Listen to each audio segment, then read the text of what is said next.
Vamos falar de FUVEST? Olá, sou Adriana Bisutti, professora e coach, e hoje trago minhas observações sobre o livro Quincas Borba, do meu preferido Machado de Assis, que é a leitura obrigatória da FUVEST Vestibular 2021.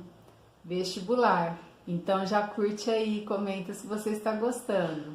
O livro foi publicado em 1891, 10 anos após Memórias Póstumas de Brás Cubas.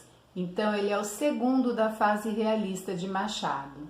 A história começa com Rubião divagando sobre quem ele era um ano antes, sobre a possibilidade de sua irmã, agora falecida, ter se casado com Quincas Borba e como ele agora, nesse caso, teria perdido a oportunidade de tornar-se herdeiro.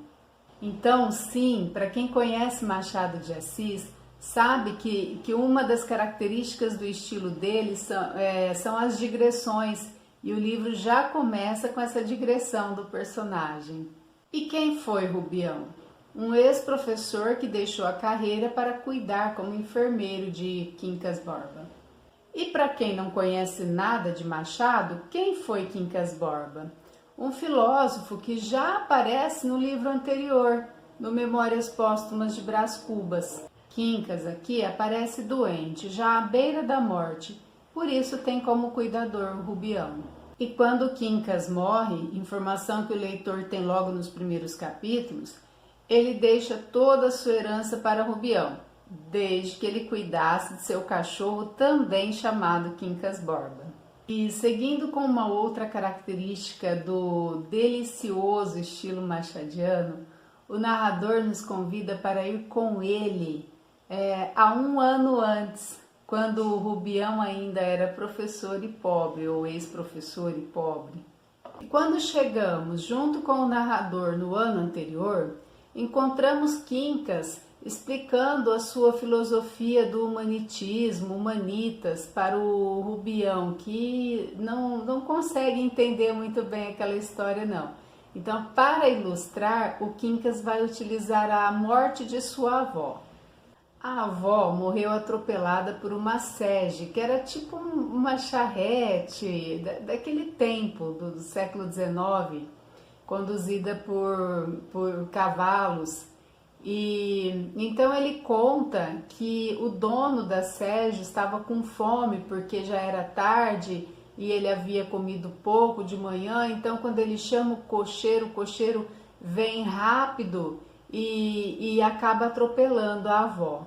Assim ele conclui que o Humanitas é um princípio presente em tudo, que rege o universo e o próprio homem. E Quincas ainda utiliza uma outra ilustração para sua teoria, que acaba naquela famosa frase, ao vencedor as batatas. E resumidamente ele relata que se há um campo de batatas e duas tribos, e se as batatas são suficientes para matar a fome de apenas uma tribo, é melhor que haja uma guerra entre elas, porque aquela tribo que sobreviver terá sua fome extinta e terá força suficiente para atravessar o monte e do outro lado terá um campo de batatas em abundância. E se por acaso as duas tribos resolverem dividir em paz aquelas batatas, elas não serão suficientes para as duas e as duas sucumbirão. Nesse caso, então, a guerra seria a sobrevivência. Segundo a nota da edição desse livro que eu li, há uma citação que explica um pouco essa teoria. E eu acabei encontrando esse pensamento em alguns outros estudos que eu fiz, que diz assim: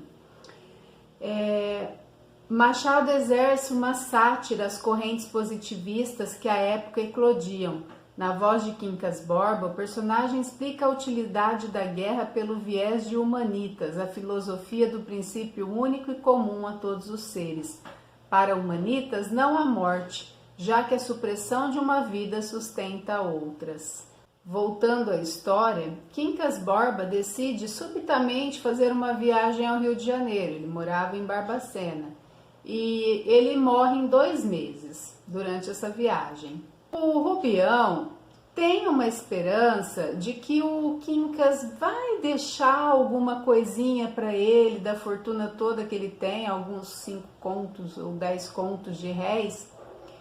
E quando ele se vê livre de Quincas, não livre de Quincas, quando ele se vê em liberdade porque o patrão dele tinha morrido, a primeira coisa que ele resolve fazer é doar o cachorro Quincas Borba para sua comadre.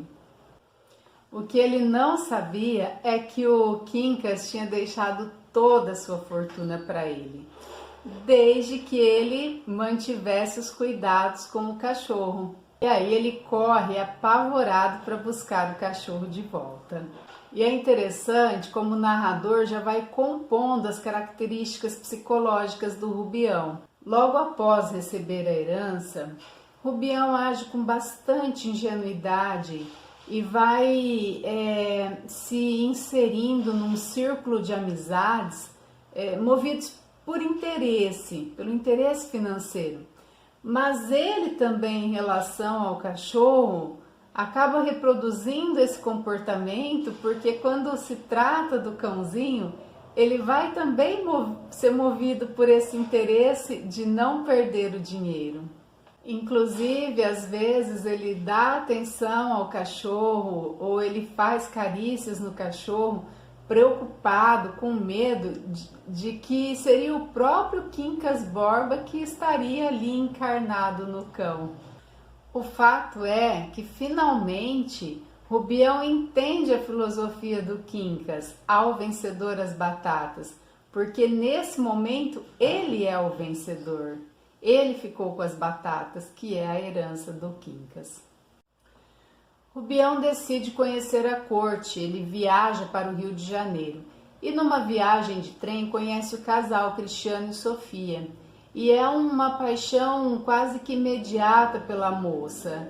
E essa moça, ela acaba sendo instigada pelo marido a dar esperanças, a se insinuar para Rubião. Esse paralelo que eu mencionei entre as relações de Rubião com as pessoas e a relação dele com o cachorro vai sendo reforçado em alguns fatos do livro.